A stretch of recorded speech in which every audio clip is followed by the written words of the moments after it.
see this guy all over Portland. Ladies and gentlemen, please go apeshit for Ben Harkins!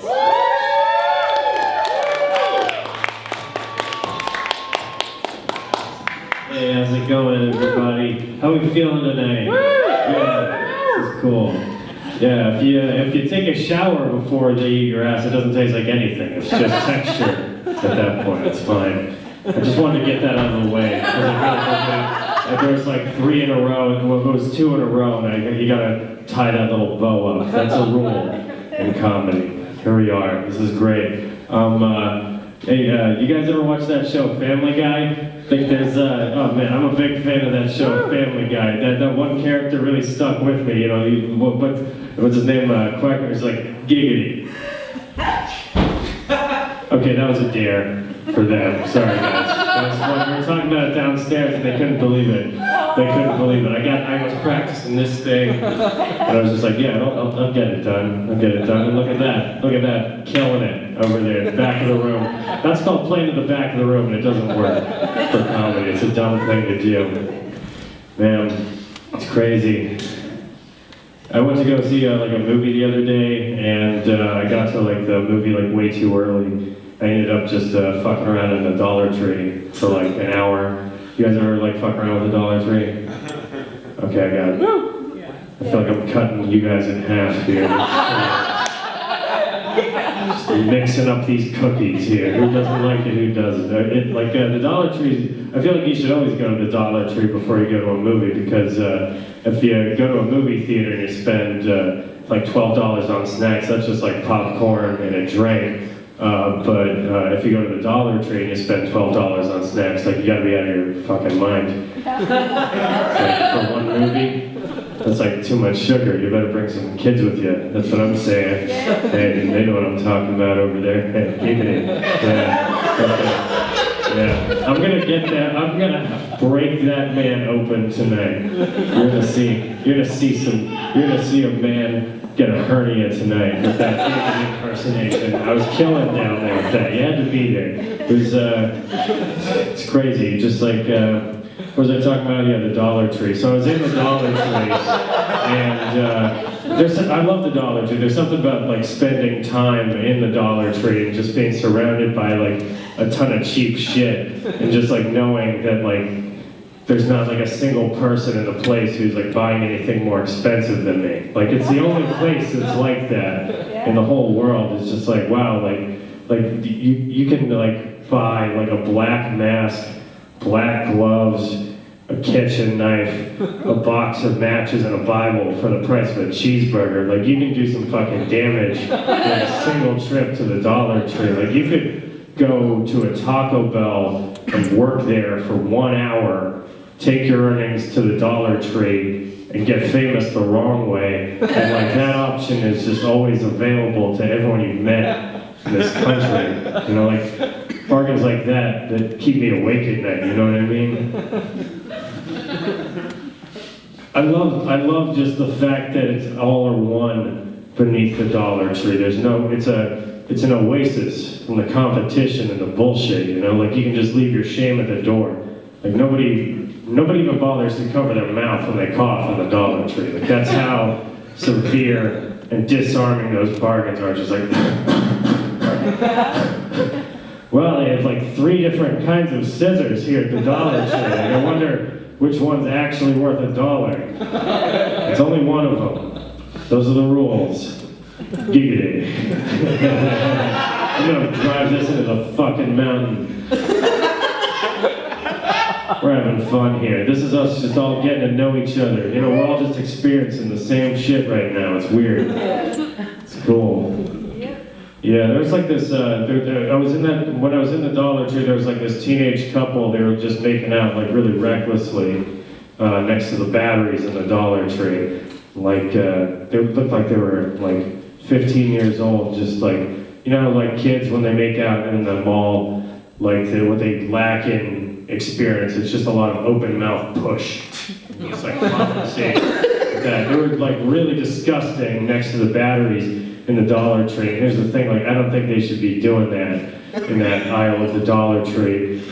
But like she was giving him one of these on the outside of his pants, and I don't think that they should be doing that in that aisle of the Dollar Tree next to the batteries, 3 in the afternoon. I don't think they should be doing that. But like I'm not a fucking hero. Like I'm a 30-year-old man. I'm not even supposed to be looking at this shit right now.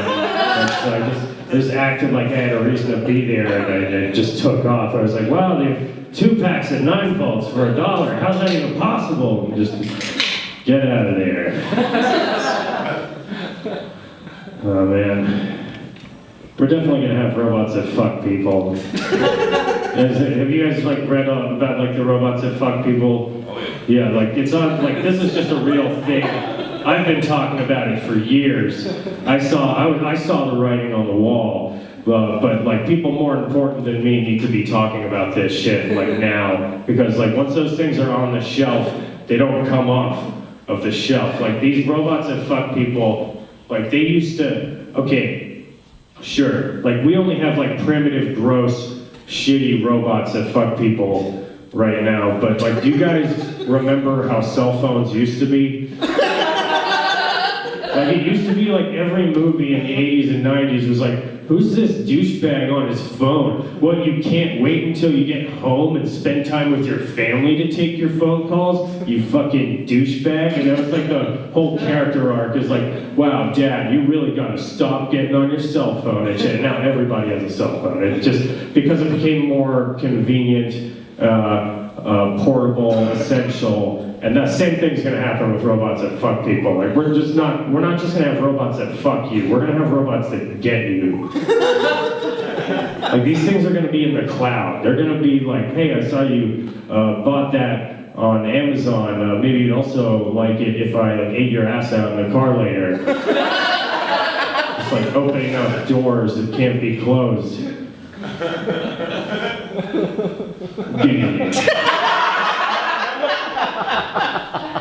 See that show? Who watches Family Guy here? Yeah, put your hands up. Family Guy. It's cool. Giggity.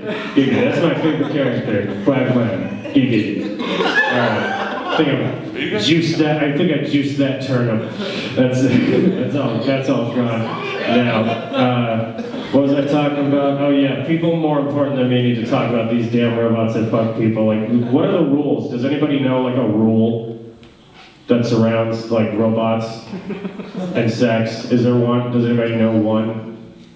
There aren't any. It's the Wild West. Like that's why people more like within I'm saying in the next like 2 years, like we need like Supreme Court justices with red faces just be like, okay, so let's start at this, I guess. How short are we allowed to make the robots that fuck people? Like, just one rule, how short are we allowed to make them? Because, like, and I'll open with this, like, I love the idea of, like, a sexy robot, Peter Dinklage, coming up to me in a bar. He's, like, sponsored by Marlboro cigarettes and Budweiser, just, like, spray painted on his chest. He's like, hey, would you like some coupons? Here, get yourself a pack of smokes, a 6-pack, yeah. Also, if you swipe your card behind my ear, I can eat your ass out in the car later. Just like, I love, like that should be legal. That particular fantasy is acceptable. Like that's the America that I want to live in. You know, with the hot dinklage. Just experiment. Some hot dinklage. We gotta like. But like in the eyes of the law, what's the difference between like a sexy robot Peter Dinklage and like a sexy robot E.T. and like, you know, his throat vibrates and his heart glows. He calls you Elliot. His finger lights up, shoves it up your ass and just like illuminates your ball sack like a paper lantern. Just giggity, giggity. Giggity, man. Giggity.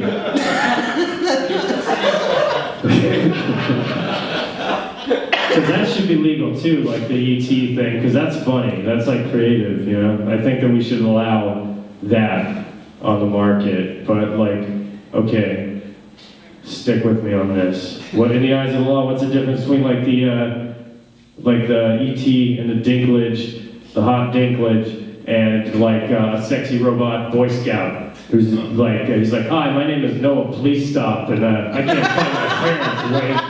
You know, I think that one's over the line. It's a pretty popular opinion. Hey, knock it off.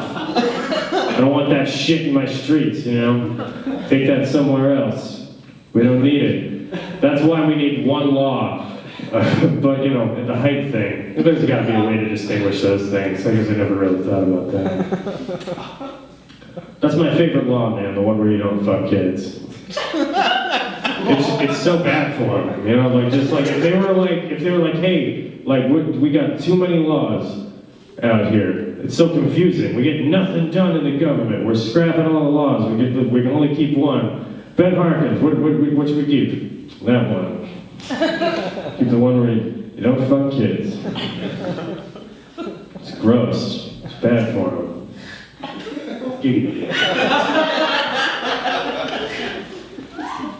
Sorry, I just brought you guys in on this game, and you're just a victim of a dare right now.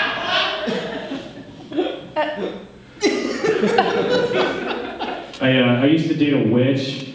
I lived with a witch, and it's crazy, man. Like, it was fine. Well, no, but like, she used to like wake me up, like at like really odd hours, just doing witch shit in the apartment. And like, she came in one time, she like woke me up at like 3 in the morning, which is the witching hour, which is something that you learn after you move in with someone. And she was just like, hey, I'm doing a seance, I'm contacting Cleopatra, so I'm gonna be in the living room doing that. And I was just like, wow, that's great, sweetie. Did you like blow out the black candles before you came in here to tell me this? Because that's like a fire hazard. Just got these 9 volts, just got the smoke detectors working. Like, I can have, like, I'm like a 30-year-old man. I'm not afraid of spirits. I'm not scared of like ghosts.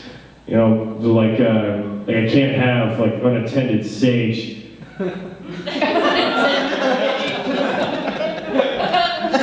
So we broke up, and it's good that we broke up, man. Like, it's good that we broke up because it wasn't working out. But like, when you like are in like you have the structure of a relationship, and you have to like change apartments and like move out, and like all the like you just have to start all your responsible shit like over again. You change into a child animal, you know, like when you move out on your own at 30. It's just like here's the thing, like I used to wake up early in the morning to bake bread. I was like, wow, you know what? Sun's coming up. What am I doing? Wasting my life in bed? No, let's hit the books. Let's practice this new craft that I'm into. And I used to do that. I was like fascinated. I was like, I'm gonna learn how to make pretzels. I'm gonna make pretzel dogs. I'm gonna make zucchini bread and shit. And it's like, now I don't do any of that shit anymore. Like that man is ashes now. Now I'm just like, fuck it, SpaghettiOs again. SpaghettiOs. Fucking drop acid, watch Donnie Darko like I'm 10. Dial it back. You just change the way you do shit. You just like focus on good shit. Like, I don't know, like have fun. Save money. You know, just responsible shit. You know, like let me tell you how I started my day today. This is a cool tip for having fun and saving money. My friends are telling me all the time, they're like, hey Ben, you look like you're having fun and saving money. Because that's the look that you get after a relationship falls apart. And here's what I did today. I woke up in my room, I stayed there, I didn't turn the lights on, and here's another cool tip for having fun and saving money. You can drink a glass of water in the dark. You can try to figure out where the ants are coming from. You never get to the bottom of that one. It's important to remember, guys, it's not about getting results when it comes to having fun and saving money. It's about the journey. It's about doing anything. It's about being active. Like with my aunt thing, you guys know like your local cafes, how they have those packets of sugar for coffees? Yeah. You know that? Does everybody know that? Okay, like, so you go to your local cafe, and once you've got the packets of sugar in your hand, it doesn't matter if they ask you to leave. Like, you already got what you came for. And you place those packets of sugar in a dish, and you place that dish in like the least popular corner of your room, and then that corner belongs to the ants now. And then that way you get the whole rest of the place to yourself. All right, you guys have been very cool. Give it.